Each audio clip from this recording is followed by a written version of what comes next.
Well folks, it is embargo lift time for the GeForce RTX 3080 and we have it here in house. Yes, we have one, but we're going to take a look at the card and what you get in the box before we go into the specifications. So let's go ahead and pop the cover. I've already cut the tabs here to make this easier because sometimes whenever I cut these it doesn't go very well.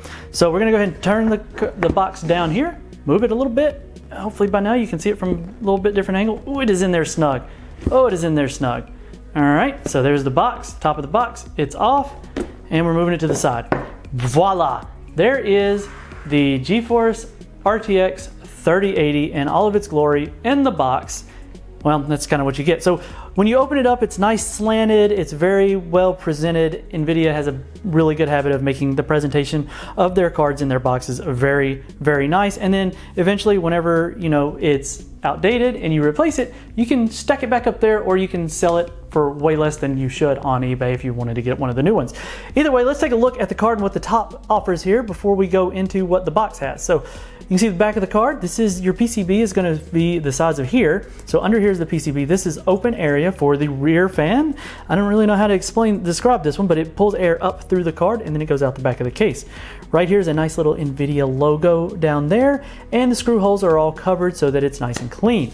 Of course, you got your PCIe slot cover. It is covered by a nice little rubber piece, and that is Gen 4 compliant for those curious. And let's take it here, turn it. And on the side of the card, you've got a nice clean finish. You've got the GeForce RTX logo on the back here that will light up in white, if I'm not mistaken. And you have these heatsink fins running down the side with your 12-pin microfit 3.0 connector there. And we'll get to that in just a moment. That's actually in this box down here. We'll take a better look at that. Now this is the bottom of the card, so this will either be facing out to the window if you mount it like this, or it'll be facing down.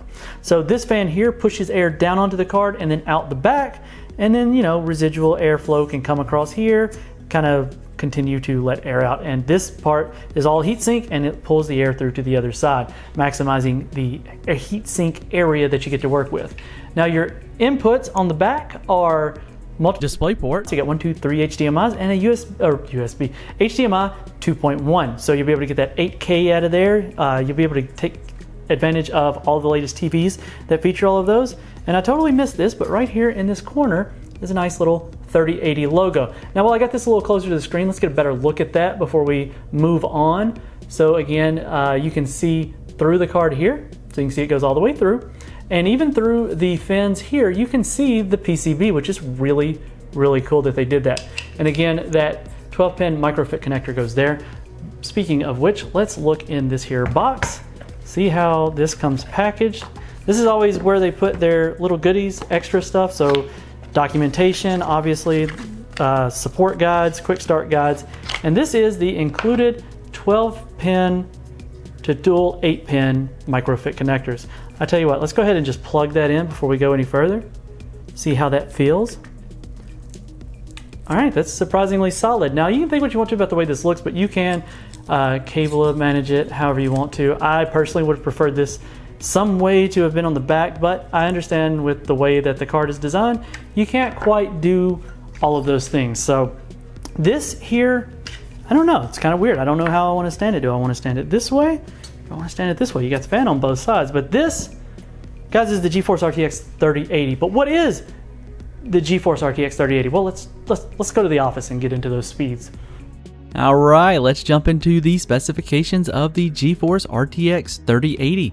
We're looking at 8,000. You might see this labeled in some places as G6X, and that's running on a 320-bit bus, making for a 760 gigabytes per second of memory bandwidth.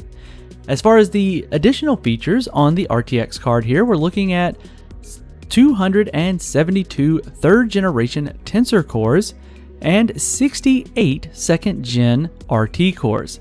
And the card does boast a TGP, or total graphics power, figure of 320 watts on a custom Samsung 8nm node. Now, if you want performance numbers, well, you're going to have to wait a little bit longer for those.